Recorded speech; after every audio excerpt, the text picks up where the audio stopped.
President Trump slamming Democrats and insisting that the government will stay closed until Congress funds the border wall. Let's bring in Kelsey Harkness, a fellow at the Independent Women's Forum and the host of the podcast Problematic Women. Also with us is Democratic political analyst Jason Nichols. Thank you both for joining us. We really appreciate it. Thanks for having me. All right, so Kelsey, I'll start with you. You know, who's winning this battle at this point, the battle of the shutdown? I don't think anyone's winning. The government is shut down, and that is bad for all Americans. That said, I think Democrats need to realize that they might have made some gains in the midterms, taking back the House, but Republicans still control the Senate and the White House. So they absolutely have to come to the table, negotiate with President Trump, and realize what he's asking for, $5 billion to secure our borders, is not unreasonable. This is a keystone issue the president campaigned on, and there's no reason that they shouldn't be willing to compromise. So, Jason, in your opinion, are Democrats willing to compromise? What would the compromise be for Democrats? Well, I think that Democrats are absolutely willing to compromise on a great number of issues. And when it comes to border security, there are lots of border security measures that I think we can come to the table on. When it comes to a border wall, that's a non-starter. It's not going to happen. And the president had an option 8 months ago. Democrats offered $25 billion for a border wall in exchange for a pathway to citizenship for DACA. The president left it on the table, and right now he's paying the piper. And also, he is not very popular right now. A YouGov poll has him at about 38%.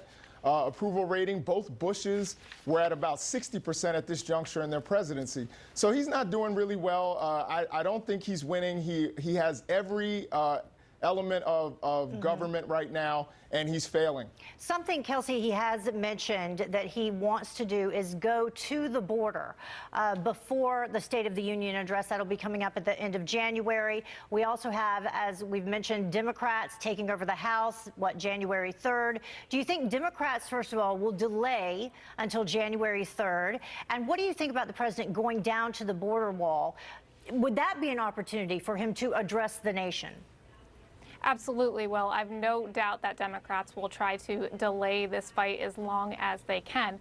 But President Trump going down to the border wall to make his case for why walls and fences work is absolutely what he should be doing. And then that should be followed up by a very presidential speech at the State of the Union, mapping out, making the case to the American public why walls and fences work. Look, every Democrat who is unwilling to vote now for a border wall really should explain why back in 2006 and then again in 2013 they were willing to then. The Democrats, including Chuck Schumer, they've done it before, and it's only because they don't like the man sitting in the Oval Office that they're unwilling to do it now. Stop there for a moment. Jason, how about you? You explain that for Democrats right now, since we don't have Nancy Pelosi or Chuck Schumer sitting here. Explain it. Well, I mean, because that is true.